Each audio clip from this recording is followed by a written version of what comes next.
Kaakati omuwala ono eyasse best friend we Jovia nga yamufumise ebiso n'amusalako obulago, bwe yamaliriza okumutta n'alyoka amuzinga mu ssuuka n'okunaabako n'anaabako n'omusaayi.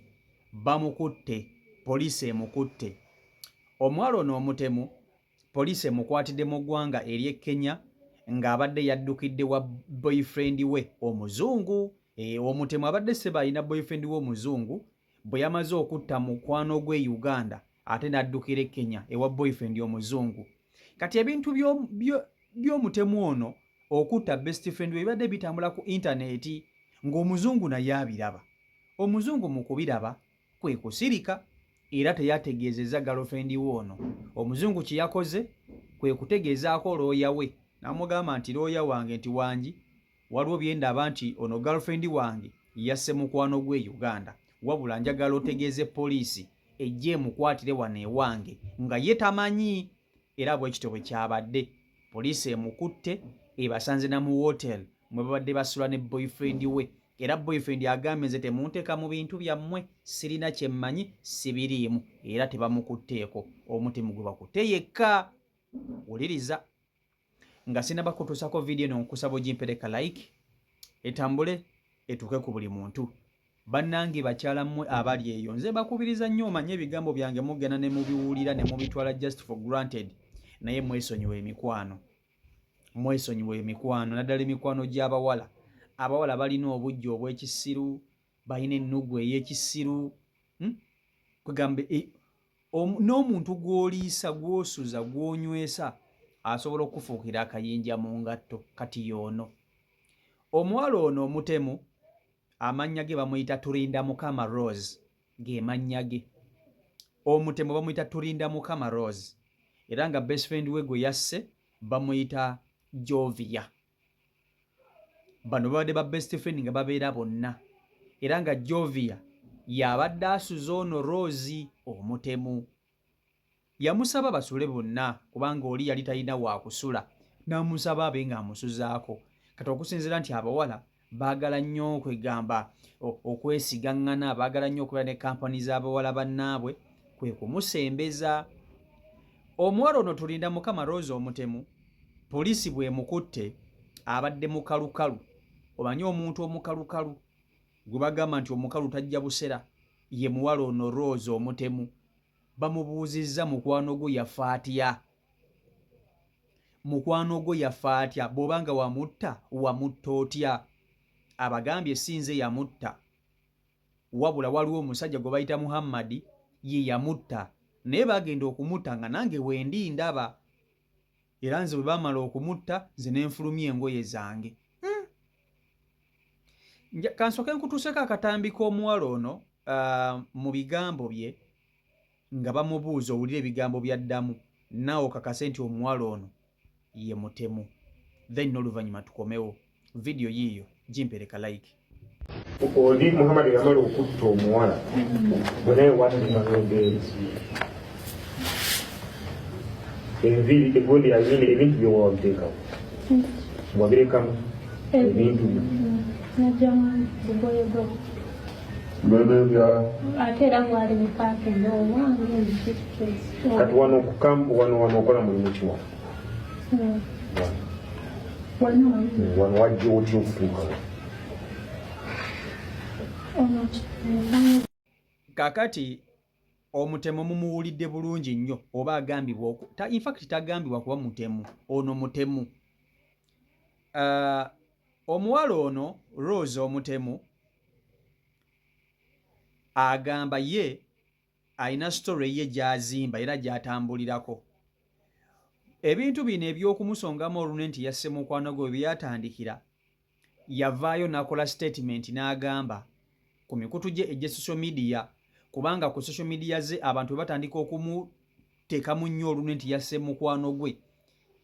Ebifaananyi ne vidiyo byonna yabiggyayo, wabula n'ateekayo obubaka obugamba nti ye ne mukwano gwe Jovia babadde beetunda.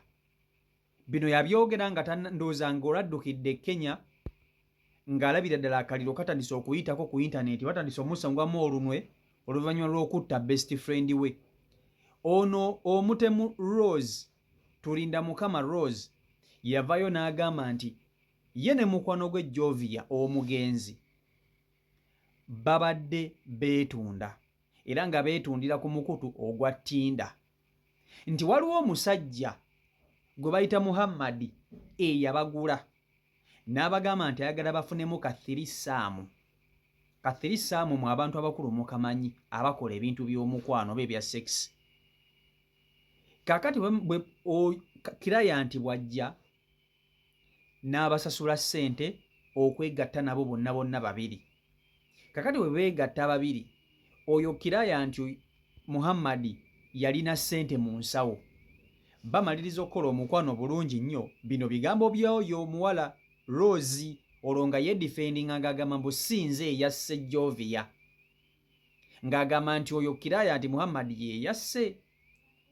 era Rose n'agamba nti bamaliriza okukola omukwano bagenda mu kinaabiro banaabeko ye ne client oyo gwe bayita Muhammad kati Jovia asigala yeeno mu ddiiro ku buliri ako ku buliri nga we wali n'ensawo erimu ssente zono client omusajja kati mbu Jovia ng'alyoka abba ssente z'omusajja Jovia wabba ssente z'omusajja bali bava mu kinaabiro okunaaba bakomawo bambala bagenda ndowooza nga ensasulo oba yali etya naye okusinziira ku bigambo by'ono Rose ye bw'atyo bw'annyonnyola bw'agamba mu kusooka bwe bamaliriza okwawukana ono client atuuka eyo agenda okukizuula nti ssente ze z'abadde atambudde nazo zibulako nga bano abawala babadde nabo be baazibbye era ye n'agamba nti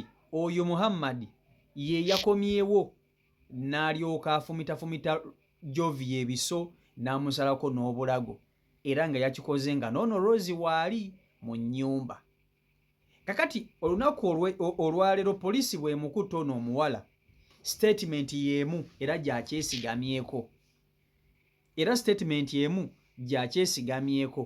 omuwala ono ye agamba nti Muhammad yajja nga bali waka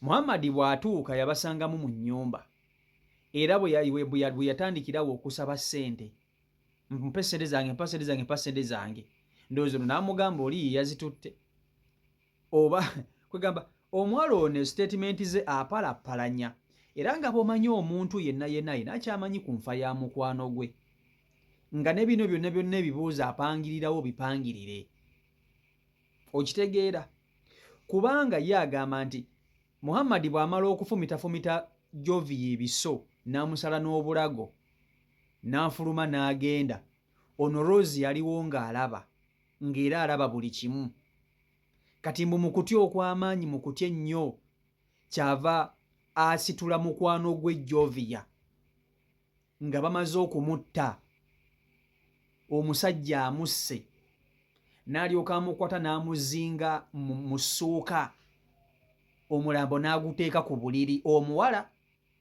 oyo ye agamba mbu si ye yasse naye nga bino byonna mbu yabikola n'azinga mukwano gwe n'amuteeka mu ssuuka n'amuteeka ku buliri bw'amala okumuteeka ku buliri n'agenda mu kinabiro n'anaaba omusaayi bw'amala okunaaba omusaayi n'alyoka atandika okupaakinga buli kagoye ke konna afuluma agende era yagamba mbu ekyamufulumya amangu agende mbu yayinayo fulayiti ng'eyinza okumuleka so n'ayangwa mangu napapiriza agende munnanga asinkane akakinge fulayiti ye mu bwangu okitegeera ekintu ekyo era kwe kufuluma n'agenda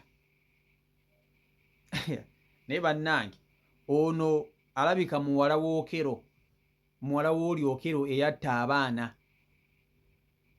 omanyi omuntu okubuuzibwa ebibuuzo nga oli mukalu wenna olaga oli mukalu totidde ng'oli awo oddamu nga kwegamba bannange kati ono omuwala omutima gw'obutemu gumulimu ye ng'omuntu naye ng'osobola okwebuuza kiki ekyamussizza mukwano gwe eyakeera enkya n'amuyola n'amutandika okubeera naye ono asobola okuba nga yali alina obusobozi obwali busobola okwepangisiriza ennyumba. Tuba tusobola kuŋŋamba nti omuwala amanyi n'okulinnya ku nnyonyi, ennyumba ey'emitwalo 325 eyinza okumulema osasula, tekisoboka. Naye mukwano gwe wabanga akuwadde omukisa ne mubeera monna, bakazi mmwe muli babi nnyo, era nze mbabuulira teri mukwano gwo gwongenda kufuna nga mulungi. Abasinga obungi babi nnyo nnyo nnyo nga bw'okiwulira. Ono omuwala poliisi yandibadde emukwata, ebyo byonna byonna byayogera ali mu kupalapalanya. Ono omusajja gwe yeesibako simanya Muhammad taliiyo, ayinza n'okuba nga wa AI. Oŋŋamba otya nti omusajja abasanze mu nnyumba abawala 2 mwenna yabakozesa olunaku olwo? Teyategeera mutuufu yatwala ssente, ate gw'ogamba bwe yajja ate n'afumitafumitamuko oli yekka ebiso gwe n'akuleka. Ekitegeeza nti bano ababiri babadde bakommunikatinga n'omusajja. Eyo possibility weeri nti ono Rose omutemu abadde akommunikatinga n'omusajja era nga ye yawaayo oli Jovia nti Jovia ye yatwala ssente zo, bw'oba ozaagala jangu gw'oba ozibanja sinze oba munfuna. Era kitegeeza olukwe lwonna luna olw'okutta mukwano gwe ye mutwe omukulu alulimu ati bulambalamba. Teyeetaaga na kubuuza, teyeetaaga na kukola kikubaako na kyagira. Ye mbagambe ne kino Jovia bw'amala okuttibwa, ono ssebo nnakyala yakwatirawo ekkubo n'adduka n'agenda. Ekyali kikuddusa nga tolina musango kyali ki? Ye omuntu bw'ajja natta mukwano gwo best friend wo, olina kudduka buddusi oba olina kugenda ku poliisi kuwaaba? Olina kudduka oba olina genda ku poliisi kuwaaba? Mujjukire nti olunaku lwe batta Jovia, baneiba ekiro baawulira oluyoogaano mu nnyumba eyo, abawala baneeno nga bali mu kuyomba. Waayitawo ebbanga ttono nnyo baneiba, jjukira waliwo neiba eyali alina essimu ya Jovia, kwe kumusindikira message ku WhatsApp amubuuze buli kimu kiri bulungi eyo nga tuwulira muli mu kuyomba ne munno. Era message neddamu ng'egamba neiba nti buli kimu kiri bulungi, tewali buzibu. Kumbe Jovia olwo ye bamaze okumumiza omusu, bamaze okumutta, era nga mukwano gwe yakwata essimu ya Jovia n'addamu neiba. Ate jjukira bano bamikwano gyaffe ebiseera ebisinga obungi password z'amasimu gaffe baba bazimanyi. Omuntu gw'osula naye bintu bingi nnyo byaba akola ki? Bintu bingi nnyo byaba akumanyiiko. Kati obusiru bw'ono omuwala bw'amaliriza ate okutta mukwano gwe, ye kyatamanyi, manyi abantu bano baba bakoze emisango beerabira statement ze bakola neiba byatuuseewo. Bw'amaliriza okutta mukwano gwe yafulumya engoye z'emisana agende. Landlord aba atambula kwe kumulaba ng'alaba omuwala afuluma mu nnyumba nga tamumanyi, kubanga ye landlord yali amanyi Jovia yekka ye mupangisa we. Ono mukwano gwe yaleeta okusuza landlord nga ye tamumanyi. Era landlord agamba nti nalaba omuwala nga simutegeera, olwo ng'omulambo gwa mukwano gwe agulesse munda era n'okuggalawo n'aggalawo. Ab'oku mulimu gwa Jovia bwe bamulinda nga tebamulaba, kwe kusalawo ne bakubira muganda wa Jovia essimu eyagendayo mu maka n'asanga nga sisita we bamusazeesaze nga batemyetemye oli nga nkoko. Omusayi gwonna nga gujjudde ku nnyumba, ate olutalo lwali lw'amaanyi kubanga omugenzi yalwana naye nga ndowooza yali omutemu. Yasooka n'amubaza ejjambiya nga yaswame oba ekisonga kya swame, n'akimutunga oba n'amusala obulago nga bwaswame. Ono ayaayana omusayi gutonya bw'akwate no bw'akwata eri, ono n'ajja n'amumaliriza. Omanyi omuntu okusala obulago ne busigalako kagumbagumba kano nga kekabukutte, nga bw'okola bw'oti buyinza okukutukako ne bugwa wali. Jovia nno bw'atyo bwe yali. Abaamulabako we bagamba, abajja ne bamulabako mu nnyumba we bagamba. Abaana abatemu gye bali nga balina sikiiru. Ono basobola n'omupangisa natta abantu. Omanyi mulimu abakazi seba abalina ebintuntu bwe bityo. Omukazi nga bamukozesa mission okutta abantu gye bali. Ne muno mu Uganda mwe bali abakazi abatta abantu. nga basobola okumupangisa natta omuntu abakazi gye bali. Naye ekibonerezo ky'omuwala ono kandibadde kalabba, wabula basooke bamutwaleko ku alimanda okumala emyaka 10 nga taleetebwa mu kkooti. Emyaka 10 bwe giggwaayo balooke batandika okumuzuuza mu kkooti, olwo bamusalire mayisa. Ate bamala okumusalira mayisa, ne bw'aliba afudde n'akomawo ku nsi era bamusibe. Kubanga Uganda abantu babawanika ku bulabba naye tebutuukirira. Okero Christophe, Okero simanyi Onyumu bamusalira ogw'okufa oluvannyuma lw'okutta abaana eggaba, nakati taddangamu kulabibwako. Yatunda nnyo nga bamuleeta mu kkooti, n'aleetebwa n'azunzibwa n'atwalibwa eno. Naye njogera kati essaawa zino tewakyali n'amanyi kifa ku Okero oluvannyuma lw'okumusalira omusango. Oba yabaaki oba ki teryamanyi. Oba okitegeera ekintu ekyo. So naye nga byebyo ebiri ku sayidi eyo. CEO Michael Uganda YouTube channel kwoli mbakubiriza bakyala mmwe okwesonyiwa emikwano. Emikwano mirungi kubanga mu bulamu tugyetaaga, naye munnange tegireese stress, bizibu n'amaziga mu bulamu bwaffe woowe. Oleeta mukwano gwo nga gomanyi oleese mukwano gwo, kumbe mudda yagenda okukumiza omusu, mudda yagenda okukutwala ekaganga, ng'akuulirako obujja ku bintu ebitaliiyo. Mulina abawala eyo, mulibeera n'abawala bannammwe, mulina ba boyfriend bammwe ne baba bakwanako, mubiraba. Omwana nadda ku boyfriend wa mukwano gwe ne beeyagala. Boyfriend we oli bwamuwawo n'akantu ono n'anyiiga, ye talina amuwa, oba ye alina owuwe naye ng'ate owuwe tamuwa.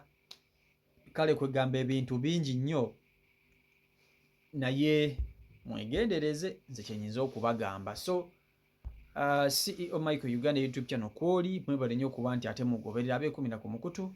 Mbaagala nnyo, Omukama Katonda abankuumire, abankolera obulungi obutagambika. Mubeere bulungi, mweraba.